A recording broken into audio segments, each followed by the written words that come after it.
ஜெபம். எங்களை நேசிக்கிற நல்ல தகப்பனே, இந்த நல்ல வேலைக்காக உம்மை நன்றியோடு ஸ்தோத்தரிக்கிறோம். ஏசப்பா, ஸ்தோத்திரம் ராஜா. கடந்த மாதங்கள் நாட்கள் முழுவதையுமாக நீர் கண்மணி போல பாதுகாத்தீர். அதற்காக உமக்கு நன்றி ஏசப்பா. எங்களுடைய பாவ ரோகங்களை சுமந்தாரப்பா. எங்களுக்கு ஏற்ற விடுதலை தாங்கப்பா. பாவத்தில் இருந்து அடிமைத்தனத்தில் இருந்து ஜெபிக்கிறோம். எங்கள் ஜெபத்தை கேட்டு சுகம் தாரும். தானியேல் 3 வேளை இடமிடாமல் தினமும் ஜெபித்தான். மரணம் வரை அதிகாலை ஜெபம், உபவாச ஜெபம், மற்றவர்களுக்காக, கடைசி கால தீமைகளுக்காக, தேசத்தில் சாபத்தை கொண்டு வருகிறவர்களுக்காக நாம் ஜெபிக்கணும் ஏசப்பா. தேவன் எதிர்பார்ப்பது ஜெபம் ஏசப்பா. மறுபடியும் தேசத்திற்காக உம்முடைய சமூகத்தில் நிற்கிறோம். எங்கள் தேசத்திற்கு சேமத்தை கட்டளை கொடுங்க ஏசப்பா. எங்கள் தேசத்திற்காக ஆண்டவரே உம்முடைய சமூகத்தில் காத்திருந்து ஜெபிக்கிறோம் ஏசப்பா. எங்கள் வீட்டில் ஜெப ஓசை கேட்டுக்கொண்டே இருக்கணும் ஏசப்பா. 2வது வருகை வரும் வரை நாங்கள் உம்மை உள்ளவர்களாக இருக்கணும் ஏசப்பா. எங்கள் கண்ணீரையும் எங்கள் உள்ளத்தையும் பலப்படுத்தி உறுதிப்படுத்துங்க ஏசப்பா. டிவியில் பேசுகிற என்னை மறைத்து நீங்கள் பேசுங்க. எல்லா துதிக்கன மகிமை உமக்கே செலுத்துகிறோம் இயேசுவின் நாமத்தினால். ஆமேன் ஆமேன். கர்த்தரும் இரட்சகருமாகிய இயேசு கிறிஸ்துவின் இனிதான நாமத்தினால் என் அன்பின் வாழ்த்துக்கள். ஜேடிகே டிவி அனைவருக்கும் என் அன்பின் ஸ்தோத்திரங்கள். கர்த்தர் நல்லவர், அவர் கிருபை என்றும் உள்ளது. சீக்கிரமாய் வருவேன் என்ற வார்த்தையின்படி அவர் சொன்ன அடையாளம் நமது நாட்களிலும் நமது கண்களுக்கு முன்பாக நிறைவேறி கொண்டு இருக்கிறது. உணர்வு உள்ளவர்களாய், புத்தியுள்ள கன்னிகைகளாய் அவர் வரும் வரை நாம் காத்திருப்போம். அந்த நாளுக்காக நாம் கர்த்தருக்காக காத்திருப்போம். அந்த நாள் இன்ப இன்ப இன்ப நாள், எங்கள் இயேசுராஜன் வானில் தோன்றும் நாள். அந்த நாள் இன்ப இன்ப இன்ப நாள், எங்கள் இயேசுராஜன் வானில் தோன்றும் நாள். அல்லேலூயா அல்லேலூயா அல்லேலூயா அல்லேலூயா அல்லேலூயா அல்லேலூயா. இந்த பூமி வெந்தராகி சாம்பலாகுமே, சிந்தித்து மனம் திரும்பி அவரை எண்டிக்கொள். இந்த பூமி வெந்தராகி சாம்பலாகுமே, சிந்தித்து மனம் திரும்பி அவரை எண்டிக்கொள். விரைவுடன் ஓடிவா நிந்தையில் சேரவே, வேகமாய் வேகமாய் வேகமாய். அந்த நாள் இன்ப இன்ப இன்ப நாள், எங்கள் இயேசுராஜன் வானில் தோன்றும் நாள்.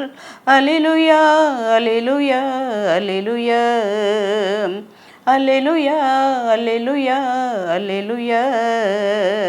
ஜெயம் கொண்டு சுத்தரெல்லாம் ஏக கூட்டமாய் இயேசுவோடு வானில் வந்து ஒன்று சேருவோம். ஜெயம் கொண்டு சுத்தரெல்லாம் ஏக கூட்டமாய் இயேசுவோடு வானில் வந்து ஒன்று சேருவோம். வேதளம் பாதளம் பூதங்கள் யாவையும் அழிப்பார் அழிப்பார், அழிக்கவே அழிப்பார். அழிப்பார் அழிப்பார் அழிப்பார், அழிக்கவே அழிப்பார். அந்த நாள் இன்ப இன்ப இன்ப நாள், எங்கள் இயேசுராஜன் வானில் தோன்றும் நாள். அல்லேலூயா அல்லேலூயா அல்லேலூயா அல்லேலூயா அல்லேலூயா அல்லேலூயா. ஆட்டுக்குட்டி பின்னே போவர், பாட்டு பாடுவார், பரவசங்கள் சூழ்ந்து மிக மகிழ்ந்து பூரிப்பார். ஆட்டுக்குட்டி பின்னே போவர், பாட்டு பாடுவார், பரவசங்கள் சூழ்ந்து மிக மகிழ்ந்து பூரிப்பார்.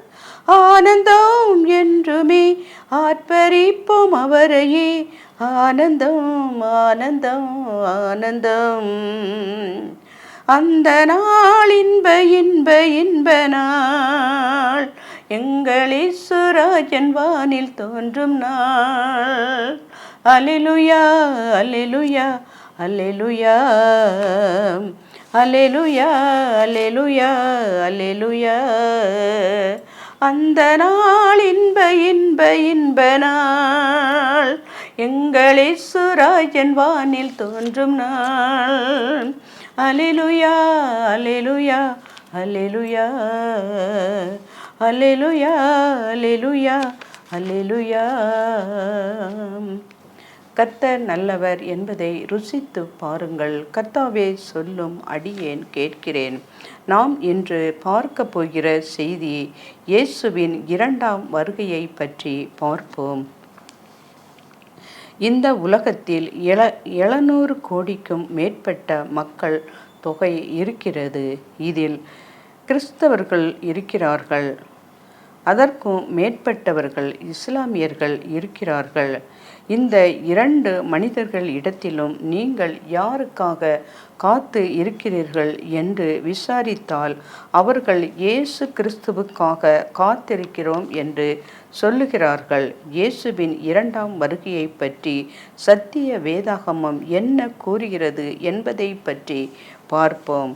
ராஜாதி ராஜாவாய் வருவார். மத்தேயு 25ஆம் அதிகாரம் 31 மற்றொரு வசனம். வெளிப்படுத்தல் 14ஆம் வசனம். அன்றியும் மனுஷகுமாரன் தமது மகிமை பொருந்தினவராய் சகல பரிசுத்த தூதர்களோடும் கூட வரும் பொழுது நமது மகிமையுள்ள சிங்காசனத்தின் மேல் வீற்றிருப்பார்.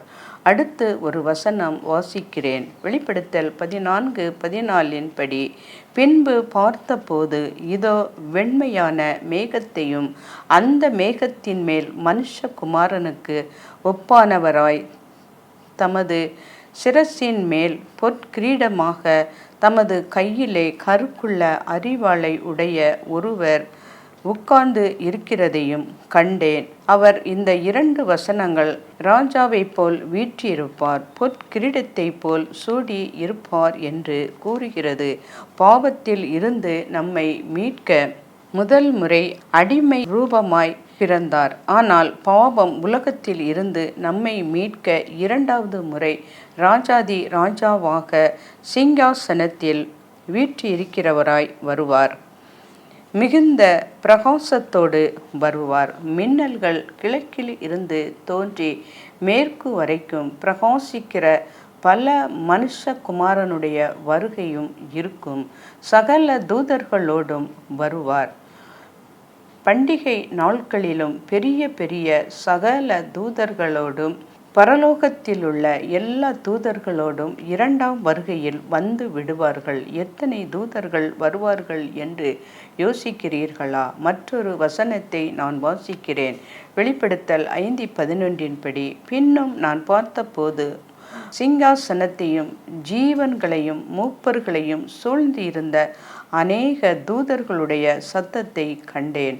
அவர்களுடைய இலக்கம் 10,000 ஆகவும் 1000 தூதர்களுமாய் இருந்தன. அப்படி என்றால் எத்தனை நபர் என்று யோசிக்கிறீர்களா? புதிய ஏற்பாடு கிரேக்க மொழியில் எழுதப்படுகிறது. கிரேக்க மொழியில் 10,000 என்பது எண்ணில் அடங்காத மிக பெரிய ஒரு தொகையை கொடுப்பதற்காக பயன்படுத்துகிற ஒரு வார்த்தை தான் 10,000. அதில் இருந்து கோடிக்கணக்கான தூதர்கள் ஆண்டவராகிய இயேசு கிறிஸ்து 2ஆம் வருகையில் வருவார் என்று நாம் நிச்சயம் எதிர்பார்க்கிறோம். எக்கால சத்தத்தோடு வருவார். வலுவாய் தொனிக்கும் எக்கால சத்தத்தோடே அவர் தமது தூதர்களை அனுப்புவார். அவர்கள் அவரால் தெரிந்து கொள்ளப்பட்டவர்களை வானத்தின் ஒரு முனை முதற்கொண்டு மறுமுனை மட்டும் 4 திசைகளிலும் இருந்து கூட்டி சேர்ப்பார்கள். கற்பனை செய்து பாருங்கள். கோடிக்கணக்கான தூதர்கள் எக்காலம் ஊதும் போது இந்த உலகத்தில் உள்ள அமெரிக்காவில் இருந்து ஆஸ்திரேலியா வரை எல்லாருடைய காதுகளும் கேட்கும்படியான சத்தமாய் இருக்கும். கண்கள் காணும்படியாய் வருவார். வசனம் வாசிக்கிறேன். கலிலேயாகிய மனுஷரே, நீங்கள் ஏன் வானத்தை அண்ணாந்து பார்த்து நிற்கிறீர்கள்? உங்கள் இடத்தில் இருந்து வானத்திற்கு எடுத்து கொள்ளப்பட்ட இந்த இயேசுவானவர் எப்படி உங்கள் கண்களுக்கு முன்பாக வானத்துக்கு எழுந்தருளி போனாரோ அப்படியே மறுபடியும் வருவார் என்றார்கள். அதற்கு அவர்கள், பிதாவானவர் தம்முடைய ஆதீனத்திலே வைத்திருக்கிற காலங்களையும் வேளைகளையும் அறிகிறது. ஆண்டவராகிய இயேசுவின் வருகை பூமியின் ஒரு திசை தொடங்கி மறுதிசை வரைக்கும் எல்லாருடைய கண்கள் காணும்படியாக பிரம்மாண்டமான வருகையாக இருக்கும் என்று வேதம் தெளிவாக கூறுகிறது. நினையாத நேரத்தில் வருவார். அந்த நாளையும் அந்த நாளிகையும் என் பிதா ஒருவரை தவிர மற்ற ஒருவனும் அறியான். பரலோகத்திலுள்ள தூதர்களும் அறியார்கள். நம் ஆண்டவர் இன்ன நாளிகையிலே வருவார் என்று நீங்கள் அறியாதிருக்கிறபடியினால் விழித்து இருங்கள். மத்தேயு 24:36. இந்த வார்த்தை இயேசு கிறிஸ்து இரண்டாம் வருகை வரும்போது எந்த இடத்தில் வருவார், எந்த மாதத்தில் வருவார், எந்த தேதியில் வருவார் என்பது எவருக்கும் தெரியாது. சிலர் தெரிந்தது போல் தீர்க்க தரிசனம் சொல்லுவார்கள். அவர்களை நம்பக்கூடாது என்றும் இந்த வேத வசனம் நமக்கு பாடம் புகட்டுகிறது. பரலோகத்தில் நியாய தீர்ப்புக்கு பின் இயேசு வருவார். மற்றொரு வசனம் வாசிக்கிறேன். நியாய தீர்ப்பு தேவனுடைய வீட்டிலே துவங்கும் காலமாய் இருக்கிறது. முந்தி நம்மிடத்திலே அது துவங்கினால் தேவனுடைய சுவிசேஷத்திற்கு கீழ்ப்படியாதவர்களின் முடிவு என்னமாய் இருக்கும்? எல்லாவற்றிற்கும் இயேசு கிறிஸ்துவின் இரண்டாம் வருகைக்கு பின் இந்த உலகத்தில் வாழ்ந்து கொண்டு இருக்கிற மரித்தவர்களில் இருந்து உயிருடன் இருப்பவர்கள் வரை எல்லோரையும் பரலோகத்தில் நியாய தீர்ப்பு எழுதப்படும். அந்த நியாய தீர்ப்பில்தான் யார் பரலோகத்திற்கு தகுதி உள்ளவர்கள், யார் பரலோகம் போவதற்கு தகுதி அற்றவர்கள் என்று பரீட்சை பேப்பர் திருத்தப்படுவது போல நம்முடைய வாழ்க்கையும் திருத்தப்பட்டு பரலோகத்திற்கு நாம் போவதற்கு தகுதி ஆனவர்களா இல்லையா என்று தீர்மானிக்கப்படும். பின்பு இயேசு ஒருவரே இரண்டாம் வருகையிலே வந்து எக்ஸாம் ரிசல்ட் பாஸா பெயிலா என்று அறிவிப்பது போல நீதிமான்களுக்கு பல நித்திய ஜீவனை அநீதிமானுக்கும் துன்மார்க்கனுக்கும் பலமான ஆக்கினை தீர்ப்பையும் கொடுப்பார். வசனம் வாசிக்கிறேன். இதோ சீக்கிரமாய் வருகிறேன். அவனவனுடைய கிரியைகளின்படி அவனவனுக்கு அளிக்கும் பலன் என்னோடே கூட வருகிறது. வெளிப்படுத்தல் 22:12 முதல் நியாய தீர்ப்பில் 27 வரை. முதலில் நியாய தீர்ப்பு எழுதப்படும். பின்பு இரண்டாம் வருகையில் நியாயம் தீர்ப்பார். ஒவ்வொருவர் பலனுக்கு தக்க கொடுக்கப்படும். இப்பொழுது நம் பரீட்சை பேப்பர் திருத்தப்பட்டு இருக்கிறது. பின்பு தேர்வு முடிவில் தெரிவிக்கப்படும். நீங்கள் ஜாக்கிரதையாய் இருங்கள். இயேசுவின் இரண்டாம் வருகையில் உயிர்த்தெழுதல் நிகழும். இதை குறித்து நாம் ஆச்சரியப்பட வேண்டாம். ஏனென்றால் பிரேத குழிகளிலுள்ள அனைவரும் அவருடைய சத்தத்தை கேட்கும் காலம் வரும். அப்பொழுது நன்மை செய்தவர்கள் ஜீவனை அடையும்படி எழுந்திருக்கிறவர்களாகவும் தீமை செய்தவர்கள் ஆக்கினை அடையும்படி எழுந்திருக்கிறவர்களாகவும் புறப்பட்டு வருவார்கள். மற்றொரு வசனத்தை வாசிக்கிறேன்.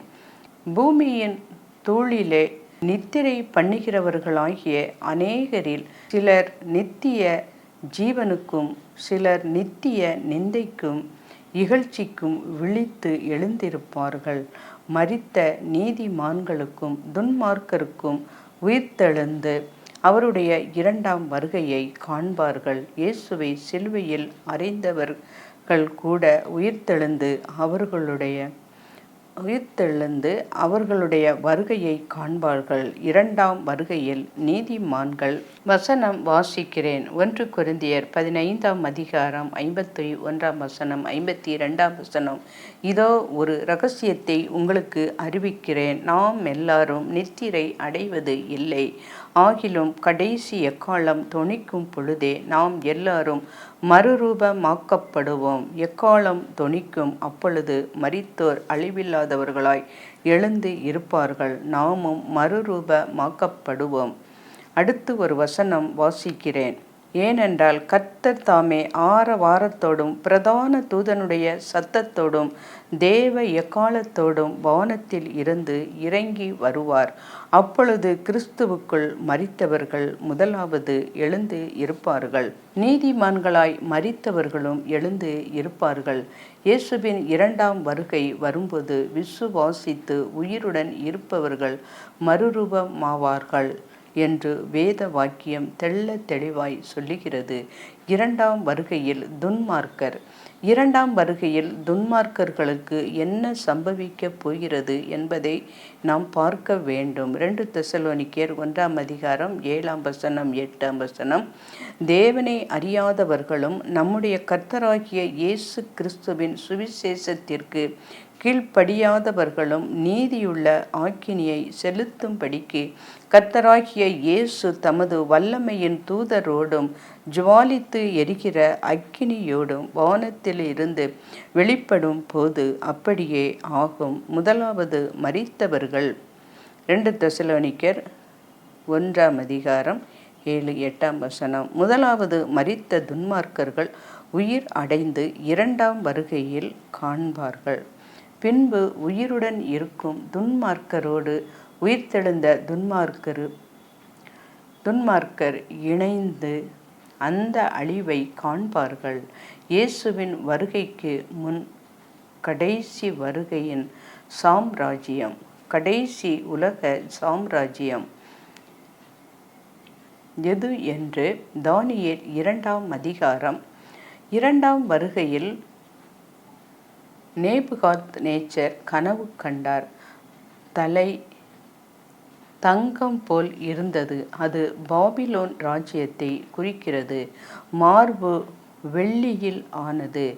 மேசிய பெர்சிய சாம்ராஜ்யத்தை குறிக்கிறது. வயரும் தொடையும் வெண்கலம் கிரேக்கம். அது கிரேக்க ராஜ்யத்தை குறிக்கிறது.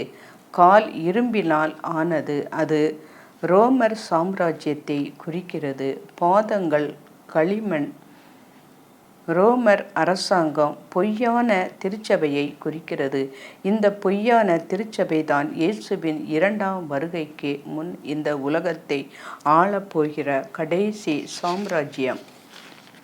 இயேசுவின் இரண்டாம் வருகையில் வேதத்தின் கடைசி பிரசங்கம் இயேசுவின் இரண்டாம் வருகையை பற்றி தான். அவருடைய 2 நிருபங்களின் கடைசி வசனத்தில் வாசிக்கிறது. 2 பேதுரு 3ஆம் அதிகாரம் 10ஆம் வசனம். கர்த்தருடைய நாள் திருடன் வருகிற விதமாய் வரும். அப்பொழுது வானங்கள் மடவட என்று அகன்று போகும். பூதங்கள் வெந்து உருகி போகும். பூமியும் அதில் உள்ள கிரியைகளும் எரிந்து அழிந்து போகும். தேவனுடைய நாள் சீக்கிரம் வரும்படிக்கு மிகுந்த ஆவலோடு காத்து இருங்கள். அந்த நாளில் வானங்கள் வெந்து அழிந்து பூதங்கள் எரிந்து உருகி போகும். இயேசுவின் இரண்டாம் வருகையில் அழிந்து போகும். இதுவே பேதுருவின் கடைசி பிரசங்கமாக இருக்கிறது என்று வேதம் பதிவு செய்து உள்ளது. ஆனால் இயேசுவின் இரண்டாம் வருகையை பற்றி முதலில் பிரசங்கம் செய்தது யார் என்றால் அவர்தான் ஏனோக்கு. வசனம் வாசிக்கிறேன். ஆதாமுக்கு 7ஆம் தலைமுறையான ஏனோக்கும் இவரை குறித்து இதோ எல்லாருக்கும் நியாய தீர்ப்பு கொடுக்கிறதற்கும் அவர்களின் அவபக்தி உள்ளவர்கள் யாவரும் அவபக்தியாய் செய்து வந்த சகல அவபக்தி விருத்தியான கிரியைகளின் நிமித்தமும் இயேசுவின் இரண்டாம் வருகையை பற்றி முதலில் பிரசங்கம் செய்தவர்கள் ஏனோக்கு என்றும் வேதம் பதிவு செய்து இருக்கிறது. கடைசி ஜெபம். யோவான் தான் வேதத்தை கடைசி ஜெபம் பதிவு செய்கிறார். இவைகளை சாட்சியாக அறிவிக்கிறவர் மெய்யாகவே நான் சாட்சியாக வருகிறார் என்றார். யோவான் தான் கடைசி வருகையை ஆமேன் இயேசுவே வாரும். இயேசுவின் வருகையை பற்றி கடைசி வாக்குத்தத்தம் வேதாகமத்தில் வெளிப்படுத்தின சுவிசேஷம் 22ஆம் அதிகாரம் 20ஆம் வசனம் 12, 17ஆம் வசனம். இவைகளை சாட்சியாக அறிவிக்கிறவர் மெய்யாகவே நான் சீக்கிரமாய் வருகிறேன் என்றார். ஆமேன். கர்த்தராகிய இயேசுவே வாரும். இதோ சீக்கிரமாய் வருகிறேன். அவனவனுடைய கிரியைகளின்படி அவனவனுக்கு நான் அளிக்கும் பலன் என்னோடே கூட வருகிறது. வெளிப்படுத்தல் 22ஆம் அதிகாரம் 17ஆம் வசனம். ஆவியும் மணவாட்டியும் வா என்கிறார்கள், கேட்கிறவனும் வா என்பார்களாக. தாகமாய் இருக்கிறவன் வரக்கடவன், விருப்பமுள்ளவன் ஜீவ தண்ணீரை இலவசமாய் வாங்கி கொள்ள கடவன். கிறிஸ்துவுக்குள் பிரியமானவர்களே, நோவாவின் காலத்தில் நடந்தது போல, லோத்துவின் நாட்களில் நடந்தது போல இரண்டாம் வருகை வரும்போது நடக்கும் என்று ஆண்டவராகிய இயேசு கிறிஸ்துவே சொல்லி இருக்கிறார். லோத்துவின் காலத்தில் நிகழ்ந்தது போன்று திருமணத்திற்கு முன் உறவு, திருமணத்திற்கு பின் நம்பிக்கை துரோகம், ஆணுக்கு ஆண் உறவு, பெண்ணுக்கு பெண் உறவு, ஆபாச படங்கள் பார்ப்பது போன்ற இச்சைகளும் காம விகாரமும் பெருகிக் கொண்டே இருக்கிறது. இந்த உலகத்தில் நாளுக்கு நாள் நோவாவின் காலத்தில் நடந்த இதே போன்று லோத்துவின் காலத்திலும் இதே போன்று மனுஷகுமாரனுடைய காலத்திலும் நடக்கிறது என்று வேதம் சொன்னபடி இப்பொழுது நிகழ்ந்து கொண்டு இருக்கிறது. ஆனாலும் நோவா காக்கப்பட்டார், துன்மார்க்கர் தான் கைவிடப்பட்டார். லோத்து காக்கப்பட்டார், துன்மார்க்கர்கள் அழிக்கப்பட்டார்கள். அதை போன்று கிறிஸ்து இயேசுவின் வார்த்தையோடு நாம் இணைந்து வாழும் போது நிச்சயமாகவே நீதிமான்கள் காக்கப்படுவார்கள், துன்மார்க்கர்கள் தான் அழியப்படுவார்கள். இயேசுவின் இரண்டாம் வருகை வரப்போகிறது. சீக்கிரமாய் அது நிகழப் போகிறது. நீங்களும் உங்கள் வாழ்க்கையை சீரமைக்க அவர் இரண்டாம் வாய்ப்பு இப்பொழுது தருகிறார். அந்த வாய்ப்பு முடிவு வருவதற்குள்ளாக நம்முடைய மனதை ஆண்டவருக்கு கொடுப்போம். இரண்டாம் வாய்ப்பை பயன்படுத்தி வருகையில் நாம் பிரவேசிக்க ஆயத்த மாவோம். இதன் பாவ மன்னிப்பிற்காக தேவன் செய்வது என்ன? பாவம் செய்த ஒவ்வொருவரும் தண்டனை பெறுவதே சரியானது. ஆனால் அவ்வாறு தண்டனை அளிக்கப்படாவிட்டால் மனுக்குலம் அனைவரும் நகரத்திற்குள் தள்ளப்பட வேண்டியதாய் இருக்கும். எனவே தேவன் தமது மிகுந்த அன்பினால் பாவ மன்னிப்பிற்கு வழி உண்டாய் இருக்கிற பாவத்திற்குரிய பரிகாரம் தண்டனையின் அடையாளமாகவும் இரத்தம் சிந்தப்பட வேண்டும் என்ற நிலையை தேவன் நியமித்து உள்ளார். இரத்தம் சிந்துதல் இல்லாமல் பாவ மன்னிப்பு இல்லை. ஒரு மனிதன் பாவத்திற்கு அவனது இரத்தம் சிந்தப்பட வேண்டும். இதற்கு ஈடாக குற்றமற்ற ஒருவர் தனது இரத்தத்தை சிந்தி மன்னிப்பு அளிப்பதை தேவன் ஏற்றுக்கொள்ளுகிறார். குற்றமற்ற மனிதன் எவரும் இல்லாததால் யோவான் 11ஆம் அதிகாரம் 2ஆம் வசனம், மாம்சமாக இயேசு என்ற பெயரில் உலகத்தின் பாவத்தை சுமந்து தீர்க்கும் தேவ ஆட்டுக்குட்டியாக உலகத்திற்கு வந்தார். நம்முடைய பாவங்களுக்கு நாம் அடைய வேண்டிய தண்டனைகளை இயேசு தமது சரீரத்தின் மீது ஏற்றுக்கொண்டார். முழு உலகத்தின் பாவத்தையும் துரோகத்தையும் தமது சரீரத்தில் சிலுவையின் மேல் சுமர்ந்தார். நமது தலையில் முட்கிரீடம் சூடப்படுவதற்கும் தமது தலையில் கன்னத்திலும் அடிப்பதற்கும் முகத்தில் துப்புவதற்கும் உடல் எங்கும் சவுக்கால் அடிப்பதற்கும் கை கால்களில் ஆணிகளால் அடிப்பதற்கும் இயேசு தம்மை மரணம் அடைந்தும் அவருடைய விலாவில் ஈட்டியால் குத்தினார்கள். இவ்விதமாக தமது இரத்தத்தை சிந்தி அவரது இரத்தம் நமது பாவங்களை சுத்திகரித்தது. மத்தேயு 26:28 படி இயேசு கிறிஸ்து இரத்தத்தினாலே பாவ மன்னிப்பாகிய மீட்பு நமக்கு உண்டாய் இருக்கிறது. இயேசு பாவத்தின் மீதும் மரணத்தின் மீதும் வெற்றி அடைந்ததால் ஜீவனையும் அழியாமையையும் வாக்கு அளித்து உள்ளார். இயேசு கிறிஸ்துவின் மரணத்திற்கு முன் அடையாளமாகவும் நிழலாகவும் பழைய ஏற்பாட்டின் காலத்தில் பலிகள் செலுத்தப்பட்டன. பாவ நிவாரண பலி, குற்ற நிவாரண பலி ஆகியவற்றை செலுத்துவதின் மூலம் பாவங்கள் மூடப்பட்டன. பாவ மன்னிப்பு பெற என்ன செய்ய வேண்டும்? ஒரு மனிதன் பாவங்களுக்காக பரிகாரம் செய்ய முடியாது. இயேசு அளிக்கும் பாவ மன்னிப்பை பெற்றுக்கொள்ள வேண்டும். புதிய ஏற்பாட்டில் இந்த காலத்தில் பாவ மன்னிப்பு மட்டும் தனியாக வழங்கப்படுவது இல்லை. பாவத்தில் இருப்பவர்கள் ரட்சிக்கப்படும் பொழுது பாவ மன்னிப்பு அடைகிறார்கள். ரட்சிக்கப்பட்டவர்கள் பாவத்தில் தவறி விழுந்தால் அவர்கள் தங்கள் பாவங்களை கர்த்தரிடம் மனதிற்குள் கூறி மன்னிப்பு பெற்றுக்கொள்ள வேண்டும். செய்த பாவங்கள் ஒவ்வொன்றையும் நம் நினைவில் இருப்பது இல்லை. எனவே நினைவுக்கு வரும் யாவற்றையும் கூறி மன்னிப்பு பெறுதல் போதுமானது. மன்னிக்கப்பட்ட பாவங்கள் நாம் பாவ மன்னிப்பு அடையும் போது பாவங்கள் நம்மை விட்டு விலக்கப்படுகின்றன. சங்கீதம் 103:2 தேவனுடைய முதுகுக்கு பின் எரிந்து விடப்படுகின்றன, சமுத்திரத்தின் ஆழத்தில் போடப்படுகின்றன. மன்னிக்கப்படுகின்றவன் தேவனால் மறக்கப்படுகின்றான். இயேசு கிறிஸ்துவின் இரத்தத்தால் கழுவப்பட்டு நாம் சுத்தம் பண்ணப்படுகிறோம்.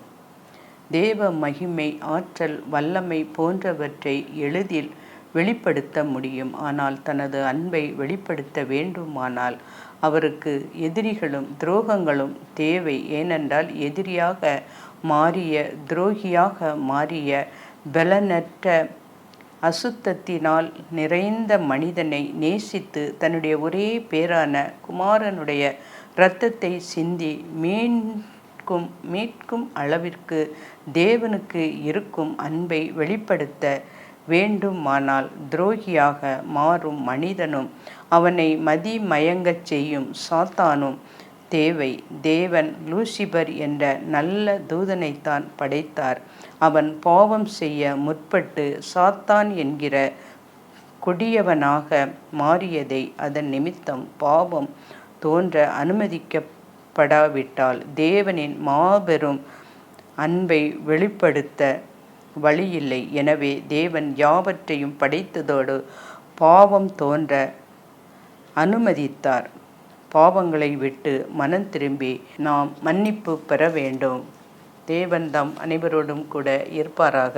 ஆமேன்.